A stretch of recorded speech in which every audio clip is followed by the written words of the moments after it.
Hello, faculty at Old St.Mary School. This is Pete Delaney from Delaney Consulting, and I'm here to take you through RM Easiteach in a couple of short training videos that I think you'll find to be very useful.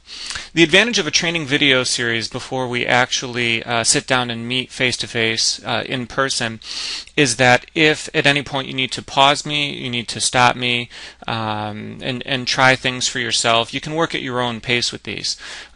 Additionally, you can go back on your own later. Pull up this video again if you need to say, oh yeah, how did he do that again? You can just launch the video and just go to the particular point in the video that that you're looking for. So I hope that you find these helpful. And again, this is the RM Easiteach introduction. All right, so let's get started. You'll notice that when you first launch RM Easiteach, it looks like this, and you'll have a couple of things kind of showing for you. The first one it shows is the recent documents. Now, you may not have any recent documents, so we'll just go ahead and close that. Right now, I just want to open up a new document, just a blank page, and you can see that's the second icon here in the tab. And at that point, you've got some options. You've got standard document, widescreen document, and some other options there that are used mostly in Europe. I always recommend that teachers use the standard document. I recommend that you choose the standard document because all of the projectors across almost and all the screens across any school can always display the standard document. If you have a widescreen laptop or a widescreen projector, you may notice some slightly thicker gray bars on the left and the right here, but this is kind of your blank canvas from which to start an Easiteach document. So as just a general introduction to Easiteach, a lot of folks ask me, how do I do a save, how do I do a print, how do I do an exit?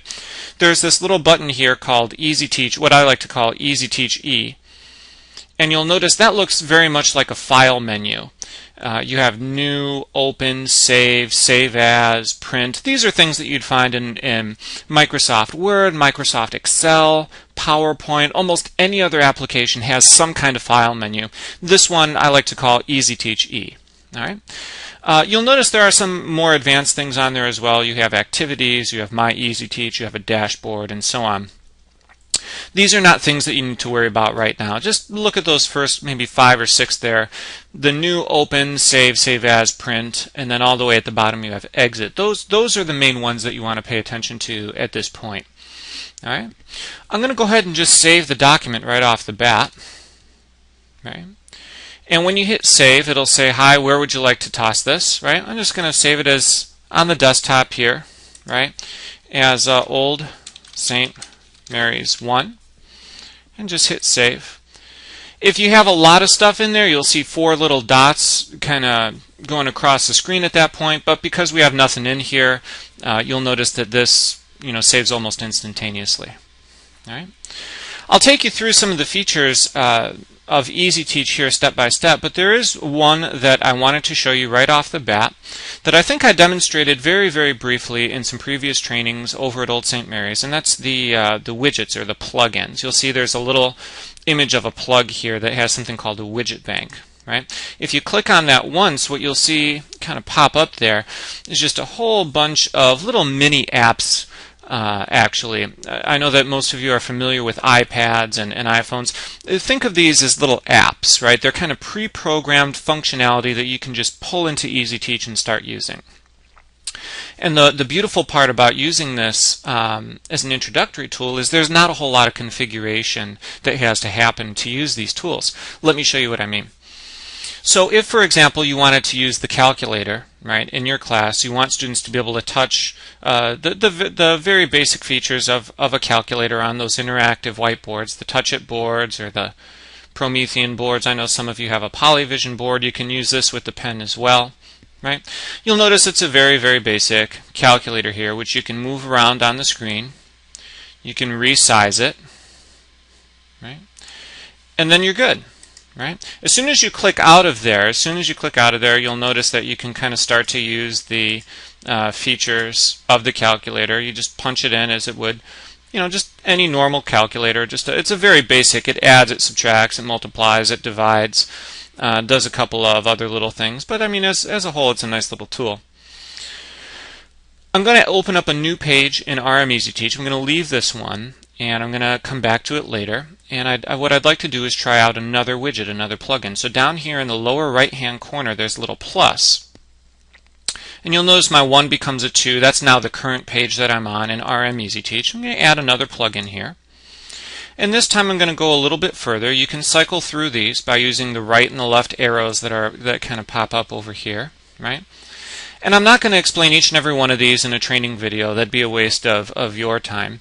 But with anything here that you would like to try, right, just simply click on the little up arrow button, and that will insert it for you on the page. You'll see it's loading here. The one thing that I don't quite understand with RM Easiteach is why they don't make the default size of these to be almost the entire page. But the bigger that you can make these things, the better. Okay, and then once you have that, just kind of click somewhere out here and then hit Let's Play. So what this is a picture version of Sudoku. I know that one of the challenges of Old St. Mary's is that we have a high preschool, kindergarten, first grade population that, you know, some of the other materials in RM Easiteach, like a real Sudoku, that might be a little advanced for a preschool level. So what you can do is start to introduce them to the concepts of patterns and only having one object in a row and a column and that kind of thing with something like this. All right? RM Easiteach definitely is geared towards the lower end of the grade spectrum, but it can be used successfully all throughout the Old St. Mary's levels, and I've seen this work successfully at the secondary level as well. So Easiteach is it has a very wide audience, and it includes plugins for everything like this, like Picture Sudoku. I'm going to pop that up here. I'm going to put in another plugin. And you'll notice that there are other things like a scientific calculator. You have an actual Sudoku for the upper grade levels of mathematics, right? And you have other things in here. I'm going to put in one more, and that's called Sharkbait. I believe I demonstrated this at Old St. Mary's as well. Sharkbait is basically Hangman, all right? And what you can do with something like Sharkbait is, again, just position this on the page, drag it open, and with this one I'm going to show you how easy it is to customize it, all right? So I've got my third slide here with Sharkbait, which is again just another plugin. I'm going to hit Next. And it's going to say what would you like the answer essentially to be. So for this one, I will type old, and you'll notice that it's hiding the letters as I type them. I'm going to put a space, Saint, and you'll notice that Mary's is not going to fit after I do another space. Right, so I'm going to just click down here and do one of those. Okay, I can put a clue for the students to access during the lesson if that's your thing. This is our school's name, and hit Next, or I'll hit Start Game. And at this point, we can play and interact with this just as its normal Hangman. You'll notice if I put a T, right, it shows up there. The T in Saint. If I put something that's not in the puzzle, like a Q, he takes a step closer to the edge of the board, and the shark circles very ominously there. And so what this is, you know, at the end of the day, if you're looking for an activity with your students, you're doing some kind of concept review, vocabulary review. At the lower grade levels, you're just doing something as simple as spelling. What you can do is use the little Sharkbait to kind of engage the students, have each student come up, have them touch a letter with the Touch It board, and it'll react, right? You have the option in the upper left-hand corner of starting the timer or not. It's really up to you as the instructor if you want to do that or not. All right? Let's do a little quick Easiteach E and then a save. And you'll notice now that it does gray out, and you'll see those 5 little circles kind of pulsing back and forth. And what that simply means is that it's saving the document. The more plugins, the more things that you put into the document, the longer it'll take to save. Also, the more things that you put into the document, the larger the file size. So I would not recommend creating an Easiteach file with 20 to 25 of these plugins in there, and then sending that through email to one of your colleagues. Use your network drive, or toss it on a flash drive and send it to them that way. Otherwise, the email system will just have a hard time processing it, and it'll take forever. One other quick note on saving. Easiteach does not automatically save. It's very easy in the age of Word and Excel and PowerPoint to remember or to get used to the idea that those programs save for you automatically once every 2 minutes. Easiteach does not.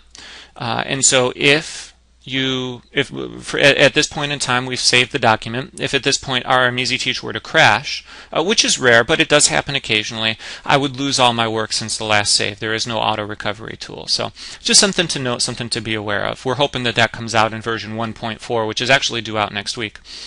But that's it. That's your introduction to RM Easiteach. What I'm going to ask you to do now is to go and launch RM Easiteach on your local drives, on your local stations rather, and play around with some of those plugins. All right? As you're playing around with some of the plugins, if there's a question, if one of them does not work the way it should, if you're not sure how you would use it within the context of your class, write that down in a little list, and when I come to Old St. Mary's in person, we'll address those individually. Thanks, and we'll see you in video tutorial number 2.